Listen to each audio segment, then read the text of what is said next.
ಎಲ್ಲರೂ IVF ಅಲ್ಲಿ success ಎಷ್ಟಾಗುತ್ತೆ ಅಂತ ಒಂದು ಕುತೂಹಲದಿಂದ ಕೇಳ್ತಾರೆ. ಡಾಕ್ಟ್ರೇ ಎಷ್ಟಾಗುತ್ತೆ ಸಕ್ಸಸ್ಸು ನಮ್ಗೆ ಹೇಳಿ, ಗ್ಯಾರಂಟಿ ಇದೆಯಾ? ಗ್ಯಾರಂಟಿ ಕೊಡಿ. ಇದು ಇದ್ದಿದ್ದೇ ಸಮಸ್ಯೆ. ಅಂದರೆ ನಾನೊಂದು ಟ್ರೀಟ್ಮೆಂಟ್ ಕೊಡಬೇಕಾದ್ರೆ ಅಷ್ಟೊಂದು ಖರ್ಚು ಮಾಡಿದಾಗ ನನಗೊಂದು ನಾನು ನಿಮ್ಮ ಪೊಸಿಷನ್ ಇದ್ದಾಗ ನಾನು ಅದೇ ಕೇಳ್ತೀನಿ, ಗ್ಯಾರಂಟಿ ಎಷ್ಟು ಕೊಡ್ತೀರಾ ಡಾಕ್ಟ್ರು?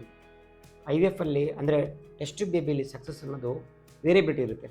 ಒಂದೇ ಕಾರಣದಿಂದ ಆಗೋದಿಲ್ಲ ಇದರಲ್ಲಿ. ಅಂದರೆ ಒಬ್ಬರೇ ಇನ್ವಾಲ್ವ್ಮೆಂಟ್ ಇಲ್ಲ ಇಲ್ಲಿ. ಬರೀ ಎಗ್ಗಿಂದ ತೊಗೊಂಡ್ಬಿಟ್ಟು ಮಾಡ್ತೀವಾ? ಇಲ್ಲ. ಯಾಕೆಂದರೆ ಒಂದು ಎಂಬ್ರಿಯೋ ಆಗಬೇಕಂದ್ರೆ ಹಸ್ಬೆಂಡ್ ಸ್ಪರ್ಮ್ ಬೇಕು, ಒಳ್ಳೆ ಕ್ವಾಲಿಟಿ ಆಫ್ ಸ್ಪರ್ಮ್ ಇರಬೇಕು, DNA ಚೆನ್ನಾಗಿರಬೇಕು, ಮತ್ತು ನೆಕ್ಸ್ಟ್ ಕ್ವಾಲಿಟಿ ಆಫ್ ಎಗ್ ಇರಬೇಕು, ಅದರಲ್ಲಿ ಎಲ್ಲನೂ ಸರಿಗಿರಬೇಕು.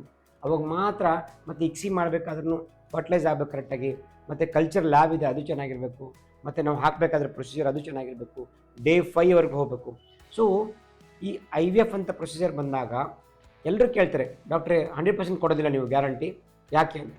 ನೋಡಿ, ನಿಜವಾಗಿ ಹೇಳಬೇಕಂದ್ರೆ ಥ್ರೂಔಟ್ ದ ವರ್ಲ್ಡು ಸಕ್ಸಸ್ ಇರೋದು ಅರೌಂಡ್ ಟೇಕ್ ಹೋಮ್ ಬೇಬಿಲಿಟಿ ಅಂತ ಹೇಳ್ತಿದ್ದಲ್ಲ, ಅದು 35 to 40% ಅಷ್ಟೇ ಇರೋದು. ಅಂದರೆ ಮಗು ಕೈಗೆ ತೊಗೊಂಡು ಹೋಗೋದು 40% ಅಷ್ಟೇ.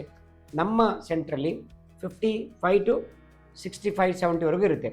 ಮತ್ತು ವೈಫ್ ಏಜ್ ಇದೆಲ್ಲ ತುಂಬ ಇಂಪಾರ್ಟೆಂಟ್ ಇರ್ತದೆ ರೀ. ಯಾವಾಗ ಏಜ್ ಜಾಸ್ತಿ ಆದಂಗೆಲ್ಲ ಸಕ್ಸಸ್ ಕಮ್ಮಿ ಆಗ್ತಾ ಹೋಗುತ್ತೆ. 100 ಜನದಲ್ಲಿ ಮಾಡಿದ್ರೆ ಒಂದು 50ರಿಂದ 60 ಜನಕ್ಕೆ ಪಾಸಿಟಿವ್ ಬರುತ್ತೆ. ಬಟ್ ಪಾಸಿಟಿವ್ ಬಂದಾಗ 9 ತಿಂಗಳು ಹೋಗುತ್ತೆ ಅಂತ ಗ್ಯಾರಂಟಿ ಕೊಡೋಕ್ಕಾಗಲ್ಲ. ಇನ್ನು ಕೆಲವರಿಗೆ ಒಂದು 15ರಿಂದ 20% ಅಬಾರ್ಷನ್ ಆಗುತ್ತೆ. ಇದಕ್ಕೆ ಎಷ್ಟೊಂದು ಕಾರಣಗಳಿದೆ ಮತ್ತು ಅಬಾರ್ಷನ್ಗೆ. ಬಟ್ ಟೇಕ್ ಹೋಮ್ ಬೇಬಿ ಅಂದ್ರೇನು, ನಿಮ್ಮ ಕೈಗೆ ಮಗು ಬರೋದು ಬರೀ 35ರಿಂದ 40% ಅಷ್ಟೇ ಮಾತ್ರ. ನಮ್ಮ ಏಮ್ ಇರೋದು 100% ಕೊಡೋಕ್ಕೇ. ಎವ್ರಿ ಇಂಡಿವಿಜುವಲ್ ಇದೆಯಲ್ಲ, ಕಪಲ್ಸ್ ಇದಾರಲ್ಲ, ಎಲ್ಲರೂ ಡಿಫ್ರೆಂಟ್ ಇರ್ತಾರೆ.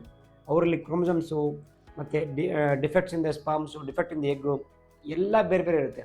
ಅದರಿಂದ ಹೊಂದಾಣಿಕೆಯಾಗಿ ಎಲ್ರಿಗೂ ಇಷ್ಟೇ ಬರುತ್ತೆ ಅಂತ ಹೇಳೋಕ್ಕಾಗಲ್ಲ. ಸೊ ಅದಕ್ಕೆ ಸಕ್ಸಸ್ ಅನ್ನೋದು ಖಂಡಿತ ಮಾಡಿಕೊಡ್ತೀವಿ. ನಮ್ಮ ಪ್ರಯತ್ನ ನಿಮ್ಮ ಸಕ್ಸಸ್ಗೆ ಇರೋದು. ಸೊ ದಯವಿಟ್ಟು ನೀವು ಬಂದಾಗ ಇನ್ನೂ ಕೌನ್ಸಿಲಿಂಗ್ ಮಾಡಿ ಮತ್ತೆ ಇನ್ನೂ ಅದ್ರ ಬಗ್ಗೆ ಮಾಹಿತಿ